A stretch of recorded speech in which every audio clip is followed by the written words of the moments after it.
ان کے جسموں پر دیبا اور اطلس کے سبز کپڑے ہوں گے اور انہیں چاندی کے کنگن پہنائے جائیں گے، اور ان کا پروردگار ان کو نہایت پاکیزہ مشروب پلائے گا، فرمائے گا یہ تمہارا صلہ ہے اور تمہاری محنت ہمارے ہاں مقبول ہوئی۔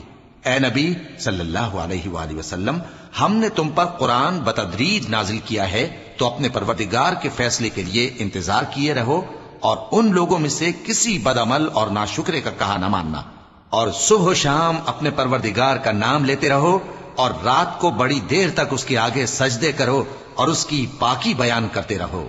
یہ لوگ دنیا کو دوست رکھتے ہیں اور قیامت کے بھاری دن کو پس پشت چھوڑے دیتے ہیں۔ ہم نے ان کو پیدا کیا اور ان کے جوڑ جوڑ کو مضبوط بنایا، اور اگر ہم چاہیں تو ان کے بدلے انہی کی طرح اور لوگ لے آئیں۔ یہ قرآن تو نصیحت ہے، جو چاہے اپنے پروردگار کی طرف پہنچنے کا راستہ اختیار کر لے، اور تم کچھ بھی نہیں چاہ سکتے مگر جو اللہ کو منظور ہو۔ بے شک اللہ جاننے والا ہے، حکمت والا ہے۔ وہ جس کو چاہتا ہے اپنی رحمت میں داخل کر لیتا ہے، اور ظالموں کے لیے اس نے دکھ دینے والا عذاب تیار کر رکھا ہے۔